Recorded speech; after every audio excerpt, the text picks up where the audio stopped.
بسم الله الرحمن الرحيم. باب قيام ليلة القدر من الإيمان. حدثنا أبو اليمان قال أخبرنا شعيب قال حدثنا أبو الزناد عن الأعرج عن أبي هريرة رضي الله تعالى عنه قال قال رسول الله صلى الله عليه وسلم من يقم ليلة القدر إيمانا واحتسابا غفر له ما تقدم من ذنبه.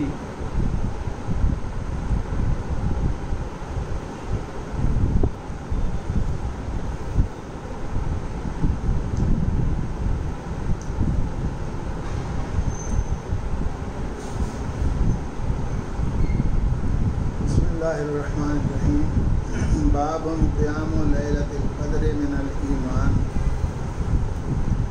یہ باب ہے اس بیان میں کہ لیلۃ القدر کا قیام اور اس کا اہتمام یہ بھی ایمان کا حصہ ہے.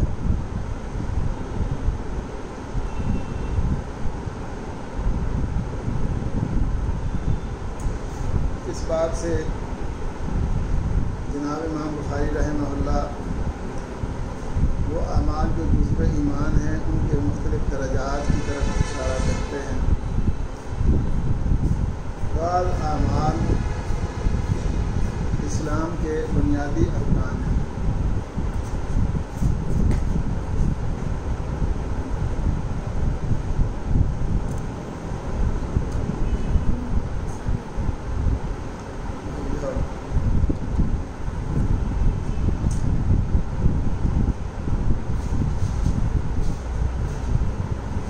یہ جو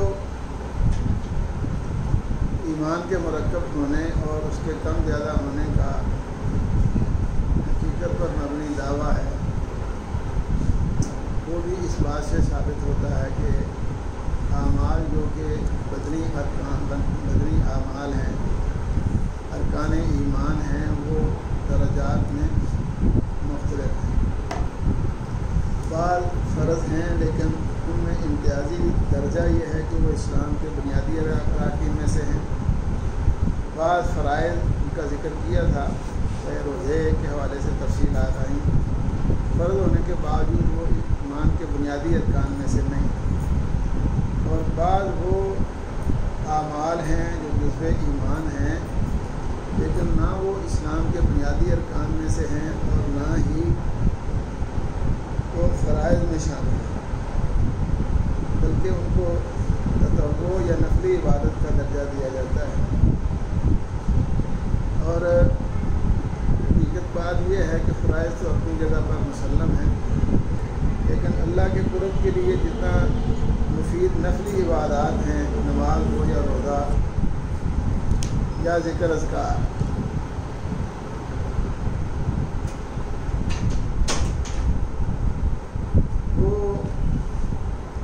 فرائض سے بھی زیادہ اہمیت اختیار کر جاتی ہیں. فرض تو انسان اگر پورا نہیں کرتا تو اسے سزا بھی مل سکتی ہے، گرفت بھی ہو سکتی ہے، جبکہ نوافل پر ایسی کوئی بات نہیں. جب انسان نوافل کا اہتمام کرتا ہے تو اس کا مطلب یہ ہے کہ اس میں خلوص ہے اور صفائی ہے اور اللہیت ہے. اس لیے نوافل کا اہتمام یہ قرب الہی کا بہت بڑا ذریعہ اور سبب ہے. نبی اکرم صلی اللہ علیہ وسلم نے اللہ تعالیٰ کی طرف سے بعض باتیں ایسی سنائی ہیں، قدسی حدیث محدثین اس کو کہتے ہیں. اس میں یہ بھی ہے کہ جو احکام ہیں وہ تو اپنی جگہ، لیکن لا یزال العبد یتقرب الی بالنوافل. انسان جب نفلی عبادات خوشی سے اللہ کی رضا اور اس کا قرب حاصل کرنے کے لیے کرتا ہے تو وہ جس چال کے ساتھ میری طرف آئے گا، جس رفتار کے ساتھ میری طرف چلے گا، اس سے کئی گنا بہتر انداز میں میں اس کی طرف میلان رکھوں گا، دھیان رکھوں گا. ایک وقت ایسا بھی آئے گا کہ انسان آگے بڑھ کر اپنے آپ کو اس مقام پر لے آئے گا کہ وہ ایمان کی حلاوت میں اور مٹھاس محسوس کرے گا، اور پھر جو چیز مجھے پسند ہے وہی اسے پسند ہوگی، اور جو میں چاہتا ہوں وہی وہ بھی چاہے گا. ایسے ہو جائے گا جیسا کہ اس کی آنکھیں، اس کے ہاتھ، اس کے کان، اس کے اعضاء جو ہیں نا وہ میرے ہی ہیں، جو میں چاہتا ہوں وہی وہ چاہے گا۔ اب اس کا غلط مطلب نہیں لینا چاہیے کہ اللہ تعالیٰ انسان کا ہاتھ بن جاتا ہے، انسان کی آنکھ بن جاتا ہے، انسان کا کان بن جاتا ہے، پاؤں بن جاتا ہے، تو یہ کہ انسان کے اندر اللہ تعالیٰ آ جاتا ہے، یہ باتیں نہیں ہیں۔ رحمان عرش پر مستوی ہے اور وہ پوری کائنات سے اعلیٰ و بالا اور بڑا ہے۔ یہ چیزیں جو ہے نا یہ کمزوریاں ہیں، ان سے وہ پاک ہے۔ اس لیے اس کا مطلب صرف یہ ہے کہ انسان کے اندر ایمانی کیفیت ایسی اعلیٰ ہو جاتی ہے کہ انسان کی پسند پھر وہی ہوتی ہے جسے میں چاہتا ہوں کہ اس کے ماں باپ یا اس کی اولاد، اس کا کاروبار، اس کا خاندان، اس کے رشتہ دار یا اس کی اپنی جذباتی کیفیت جو ہے نا وہ اس کے مقابلے میں کچھ حیثیت نہیں رکھتی۔ تو یہاں اس بات کا بیان ہے کہ نوافل بھی بعض محدثین نے تو یہاں تک بھی کہا ہے کہ یہ جو نبی اکرم صلی اللہ علیہ وسلم نے فرمایا ہے نا کہ حلال بھی واضح ہے، حرام بھی واضح ہے، درمیان میں کچھ مشتبہات ہیں جن کو اکثر لوگ نہیں جانتے، یعنی ان کی حقیقت سے واقف نہیں، اس لیے ان سے لا تعلق رہتے ہیں۔ مشتبہات سے مراد وہ یہ کہتے ہیں کہ جنہیں اللہ تعالیٰ نے فرض قرار نہیں دیا اور نہ ہی ان کو سنت تاکیدی کا درجہ حاصل ہے، لوگ سمجھتے ہیں یہ ہمیں کام ہے، کوئی ضرورت نہیں ہے، اسے وہ چھوڑ دیتے ہیں۔ اور جو نوافل سے جان چھڑاتے ہیں اصل میں ان کے اندر ایمانی کیفیت اچھی نہیں ہوتی، اس لیے وہ اگر نوافل سے بھاگیں گے ایک وقت آئے گا کہ وہ سنت کو بھی چھوڑیں گے، پھر ایسا بھی ممکن ہے کہ وہ فرائض کے بھی تارک ہو جائیں۔ یہ مطلب ہے رسول اللہ علیہ وسلم کے فرمان کا کہ آپ نے فرمایا اللہ تعالیٰ کی حما ہے محارم، اور جو حما کے قریب جائے گا وہ جو حما کے اندر بھی واقع ہو سکتا ہے۔ تو ہر ایک آدمی کی تعبیر اپنی ہے، اپنا اپنا انداز ہے۔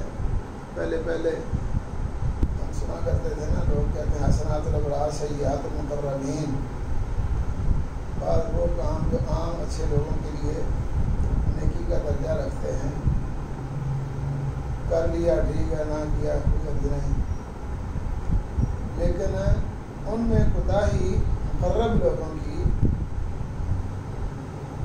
غلطی اور برائی سمجھا جاتا ہے۔ مقرب اللہ نے فرشتوں کو کہا ہے، حضرت عیسیٰ علیہ السلام کو بھی مقرب کہا ہے من المقربین، تو اس کا مطلب یہی ہے کہ حضرت عیسیٰ علیہ السلام بھی ملائکہ کی طرح ہی بن چکے ہیں یا بن جائیں گے، اور اب وہ ایسے ہی ہیں۔ تو یہ مقرب لوگ جو ہیں نا وہ صرف یہ نہیں ہے کہ اس کو صرف نیکی کا درجہ دیں، بلکہ اس میں کوتاہی کو بہت بڑی کوتاہی تصور کرتے ہیں اور اس سے بچنے کی پوری کوشش کرتے ہیں۔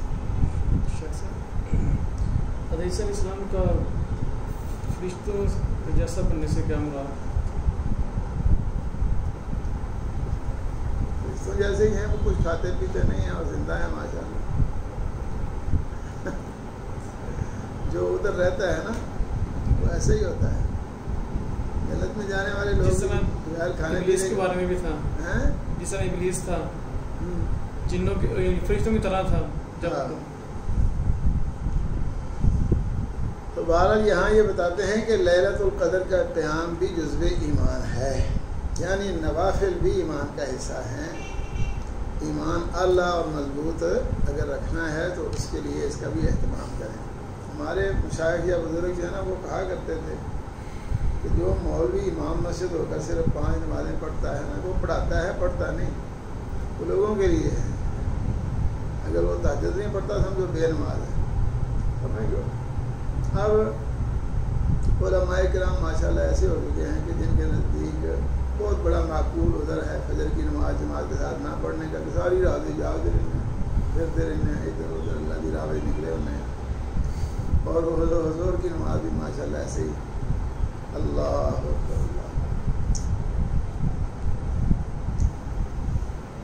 اللہ اکبر۔ لیلۃ القدر سے مراد وہ رات جس میں قرآن مجید نازل ہوا۔ اللہ پاک فرماتے ہیں انا انزلناہ فی لیلۃ القدر وما ادراک ما لیلۃ القدر لیلۃ القدر خیر من الف شہر۔ ہے یہ کہ ایک اکیلی رات یہ لیکن 1000 مہینے سے زیادہ بہتر ہے، کئی سالوں کی عبادت سے اس ایک رات کی عبادت زیادہ فضیلت رکھتی ہے۔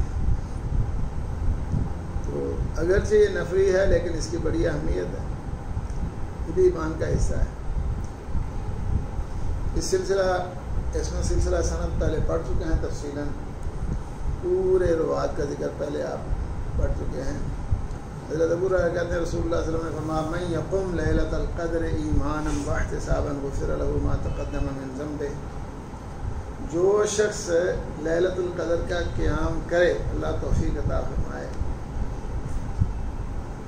ایمان کے ساتھ یعنی مومن ہو کر، من یعمل من الصالحات من ذکر او انثی وہو مومن، یہ تصدیق یعنی شہادتین کا اہتمام مراد ہے، کیونکہ اس کے بغیر کوئی عمل قبول نہیں ہوتا۔ تو فرمایا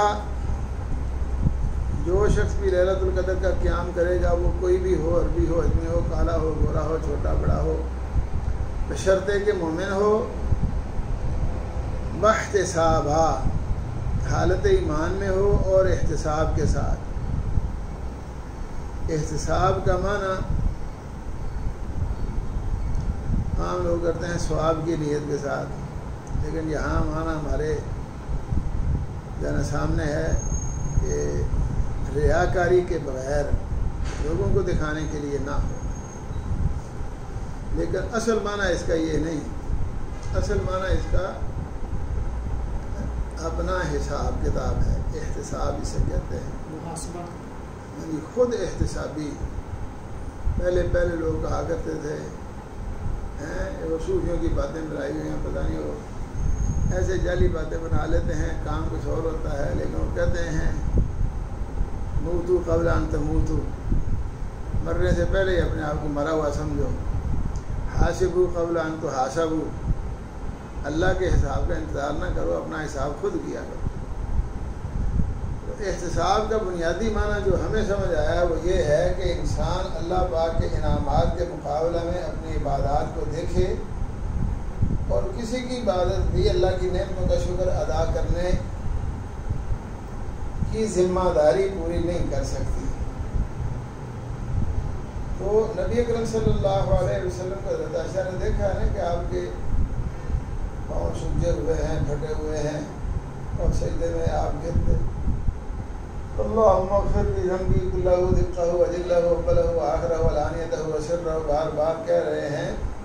تو پوچھا اللہ کے نبی آپ ایسا کیوں کرتے ہیں؟ فرمایا آپ کا تو بغیر حساب کے، آپ کے امتی لاکھوں کروڑوں بغیر حساب کے جنت میں جائیں گے، آپ کو کیا پریشانی ہے؟ اللہ کے انعامات اتنے زیادہ ہیں کہ میں ان کا شکر ادا کرنے کی کوشش کر رہا۔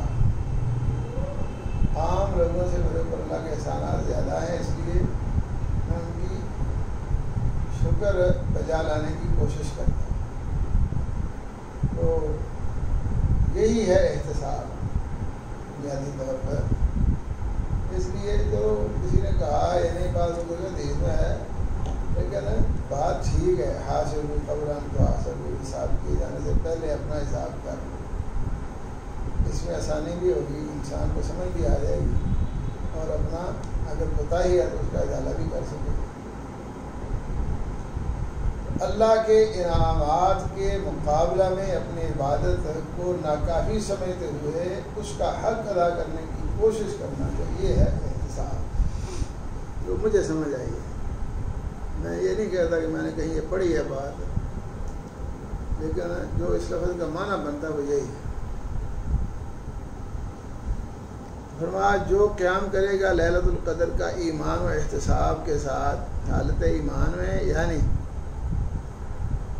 اللہ اکبر، ایمان کی وجہ سے انسان یہ کام کرے، یہ عمل کرے، اس کا اہتمام کرے اور ایمان مکمل کرنے کے لیے کرے، اور احتساب کی کیفیت میں۔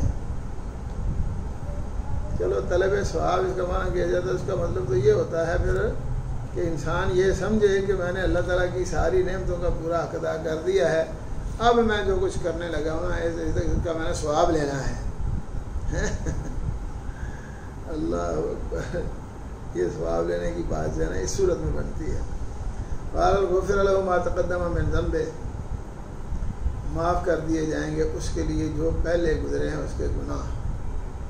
ٹھیک ہے، اب یہاں ایک تو لیلۃ القدر کی بات ہے، اس کی کیا صورت ہے اور کیا ٹائم ٹیبل ہے اس کا، اور دوسری یہ کہ یہ جو اس عمل سے گناہوں کی معافی ہوتی ہے اس کا کیا مطلب ہے۔ یہ بات یاد رکھیں کہ ان الحسنات یذھبن السیئات اللہ تعالیٰ کی طرف سے ایک بہت بڑی بشارت ہے، لیکن اللہ پاک نے یہ فرمایا ہے ان تجتنبوا کبائر ما تنہون عنہ نکفر عنکم سیئاتکم وندخلکم مدخلا کریما۔ اگر آپ کبائر سے اپنے آپ کو بچا لیتے ہیں، اور اللہ تعالیٰ نے پسند بھی ایسے لوگوں کو کیا ہے، ویسے یہ نہیں کہا کہ کوئی گناہ ہو ہی نہ، وہ تو نبی پاک نے فرمایا اگر ایسی بات ہوتی ہے اللہ تعالیٰ تمہیں لے جاتا ہے، نہیں پھر اتنا اعلیٰ بندہ ہو تو انہوں جنت جلال رکھنا ہے، اس کو ادھر کیوں رکھنا ہے؟ تمہیں لے جائے اور لائے ایسی قوم جو گناہ کرے اور اللہ تعالیٰ سے معافی مانگے، یعنی ایسا ہے ہی نہیں کہ کسی سے کوئی غلطی نہ ہو، الا ماشاء اللہ جن کا بغیر حساب کے اللہ تعالیٰ نے جنت ان کو دینی ہے، افراد ایسے ہیں، اللہ تعالیٰ ہمیں بھی ان میں شامل فرما لے۔ تو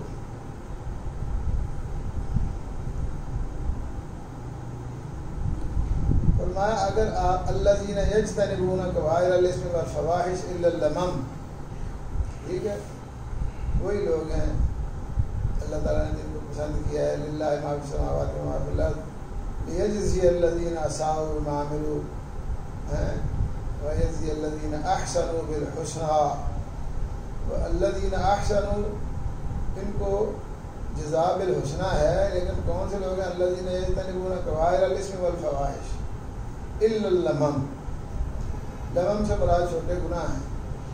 فرمایا اگر یہ جو بات کی گئی ہے من الحسنات یذھبن السیئات، اس کا مطلب یہی ہے کہ اگر کبائر سے آپ بچیں تو ان نیکیوں سے، نمازوں سے، روزوں سے یہ جو چھوٹے موٹے گناہ ہیں نا یہ ختم ہو جاتے ہیں۔ جیسے آپ نے فرمایا تھا نماز پڑھنے والا ایسے ہی ہے، جیسا کہ نہر میں 5 مرتبہ نہانے والا جس طرح وہ میل سے پاک ہو جاتا ہے، ایسے ہی یہ شخص بھی گناہوں کی میل سے پاک ہو جاتا ہے۔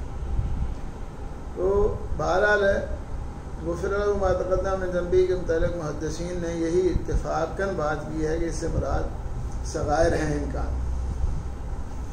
ہم کمزور ہیں، صغیرہ گناہ گننے لگے تو بھی نہیں گنے جاتے، ختم ہو جاتے ہیں، اور کبیرہ گناہ بھی ایسے ہی ہیں، نیکیاں بھی ایسے ہی ہیں۔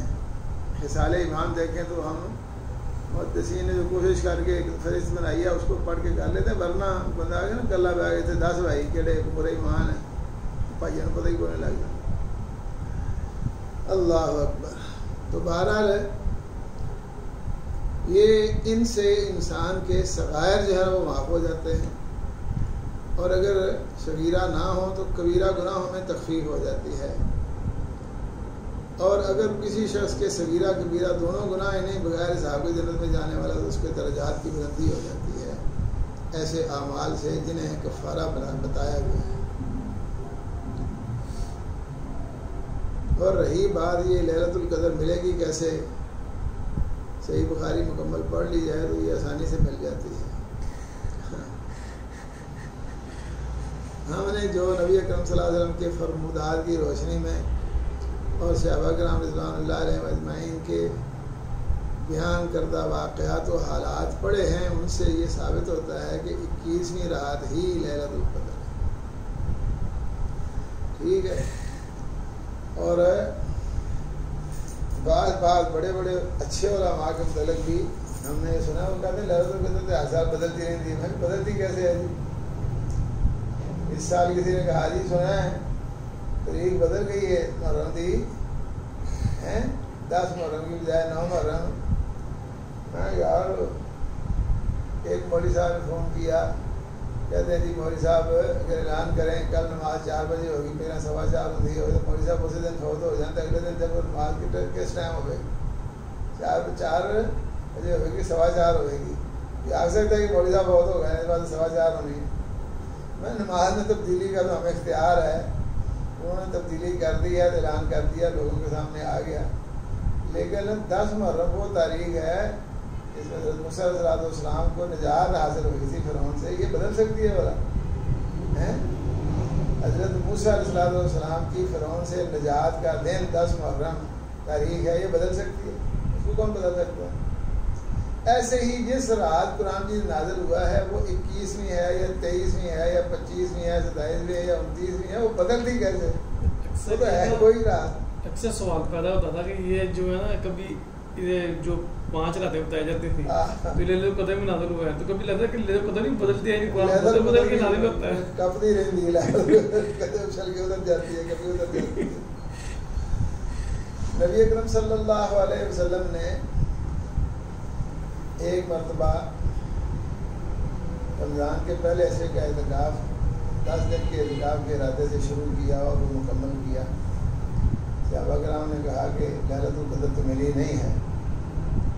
نبی اکرم صلی اللہ علیہ وسلم نے فرمایا چلو 10 دن اور کر لیتے ہیں.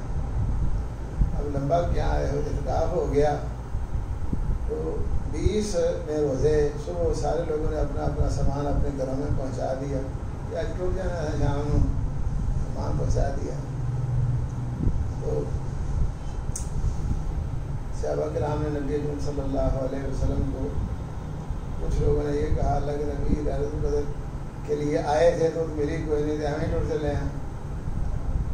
کچھ نے کہا جی کہ ہمیں خواب ایسا آیا ہے جس سے معلوم ہوا ہے کہ لہلۃ القدر ابھی نہیں آئی. نبی اکرم صلی اللہ علیہ وسلم نے فرمایا ہاں خواب تو مجھے بھی آیا ہے. تو ارادو یا کم قد تبادات فی العشر الاواخر، کیونکہ بہت زیادہ لوگوں کو خواب آیا تھا اور نبی پاک کو بھی خواب آیا. فرمایا میرا خیال یہ ہے کہ تمہاری خواب جو ہے نا وہ آخری عشرے میں پوری ہوگی. تو آپ نے فرمایا کہ مجھے یہ دکھایا گیا، بتایا گیا لہلۃ القدر کے متعلق کہ وہ فلاں رات ہے، لیکن میں اس خوشی میں اٹھا آپ کو بتانے کے لیے. اگے بھی کیا فلاں لڑن رہا تھا، وہ لڑائی کے اندر ایسے مصروف ہوئے، مگن ہوئے، لڑائی ختم کرانے لہلۃ القدر ہی بھول گئی. لیکن اتنی بات مجھے یاد رہی ہے کہ میں نے لہلۃ القدر کو پانی اور مٹی میں سجدہ کیا ہے، اور ایسا واقعہ اب تک پیش نہیں آیا. اس لیے یہ آخری عشرے کا بھی اعتکاف کر لو. اس کے بعد آپ نے اعلان کیا من کانا اعتکف معی فلیعتکف العشر الاواخر، جو میرے ساتھ اعتکاف بیٹھے ہوئے تھے 30 دن لگ گئے، 10 دن رہ گئے، کیڑا بڑا حضرت آخری عشرے کا بھی اعتکاف کر لو. صحابہ کرام رضوان اللہ علیہم اجمعین کہتے ہیں کہ نبی پاک کی نشانی بتائی ہمارے سامنے آ گئی. اللہ اکبر. تو کیا ہوا، 21ویں رات کو ہی، پہلے تو کوئی بادل نہیں تھا لیکن بادل آیا، پھر وہ عرصہ چمک لگا، بدر گرجنے لگا، پھر بارش ہوئی کہ مسجد کا چھت جو ہے وہ ٹپکنے لگا. روشنی کا انتظام نہیں تھا. فجر کی نماز نبی اکرم صلی اللہ علیہ وسلم نے جب ادا کی تو فارغ ہو کر نبی پاک لوگوں کی طرف بیٹھے. جب روشنی ہوئی تو ہم نے دیکھا نبی پاک کی پیشانی اور ناک کے اوپر مٹی لگی ہوئی تھی، کیچڑ لگا ہوا تھا. اللہ نبی لہلۃ القدر کیے. اب نبی اکرم صلی اللہ علیہ وسلم اور صحابہ کرام نے یہ بات کی ہے کہ یہ نہیں کہا چلو لہلۃ القدر مل گئی ہے چلو ہم چلیے کہ السلام علیکم. آخری عشرے کا اعتکاف جو اس کی نیت کی تھی اس کو پورا کر لیا. لوگوں نے بھلیکھا پی گیا، لوگوں نے نہیں جی وہ کدے ایک ہی ہوتی ہے کدے ترئی ہوتی ہے، ایسا دسو کہڑی راہ سی جی۔ بہرحال صحیح بخاری میں یہ بالکل واضح اور کلیئر موجود ہے کہ نبی اکرم صلی اللہ علیہ وسلم کے زمانہ میں اس سال لیلۃ القدر 21ویں رات تھی، تو یہ 21ویں رات تھی۔ اللہ اکبر۔ اس لیے میں تو جہاں بھی جاتا ہوں لوگوں کو بتاتا ہوں کہ کوئی ایڈا مسئلہ نہیں رہا، اور میں کوشش کرتا ہوں لیلۃ القدر نہ 21ویں رات باہر نہ دی جائے، کیونکہ آخری حصے میں لوگ بڑے پروگرام رکھتے ہیں۔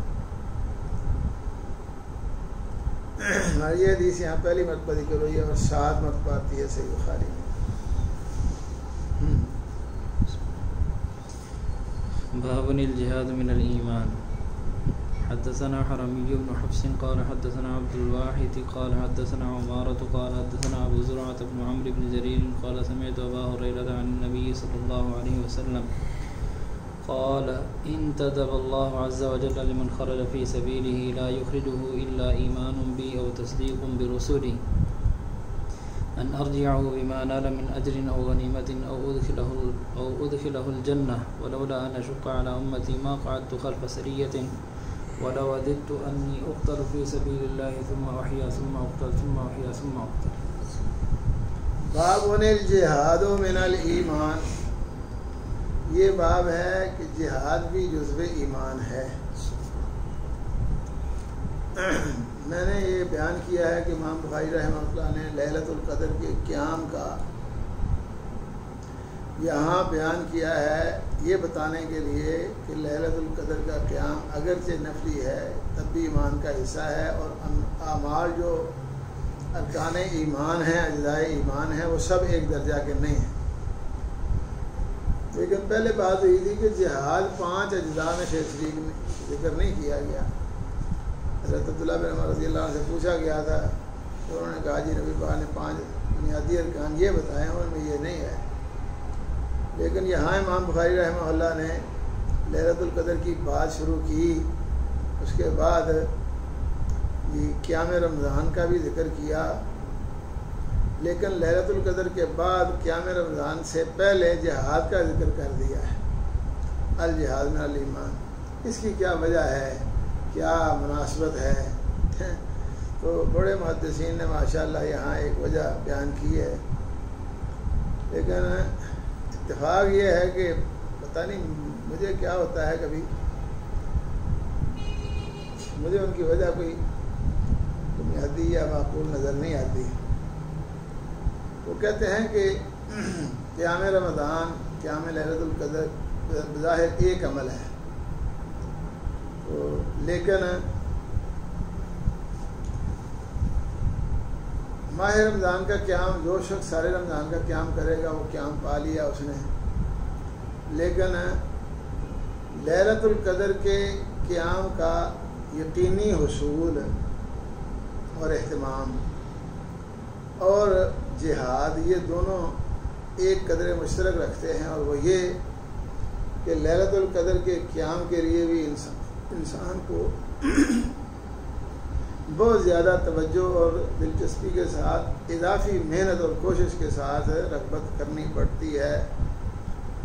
پھر بھی انسان جو ہے نا جی قطعی اور حتمی طور پر یہ نہیں کہہ سکتا کہ لیلۃ القدر ملی ہے کہ نہیں ملی، یعنی مقصود جو ہے اس کا حصول یہ قطعی اور حتمی نہیں۔ اسی طرح جہاد کا مقصد بھی قطعی اور حتمی نہیں۔ پہلے تو جہاد کے متعلق یہ بات ذہن میں رکھنی چاہیے، جہاد سے مراد کیا ہے، جو بھی میں نے اس کا کوشش کرنا ہوتا ہے، لیکن اس سے مراد غلبہ اسلام کی ہر ممکن کوشش ہے، وہ چاہے کسی صورت میں بھی ہو۔ اس کی صورتوں میں سے ایک صورت قتال کی بھی ہے، لیکن نبی اکرم صلی اللہ علیہ وسلم فرمایا کرتے تھے لا تتمنوا لقاء العدو، دشمن سے ملاقات کی یا مقابلے کی موٹ بھیڑ کی تمنا نہیں کرنی چاہیے۔ صلی اللہ العافیہ، اللہ سے آپ سوال کریں، اللہ تعالیٰ کارساز ہے، جو وہ کر چاہے کر سکتا ہے، اس لیے اس کو آگو ہینگ پھٹ گئی تو بغیر ہی کام چل رہا تو چلا دیں، لڑائی کی کیا ضرورت ہے۔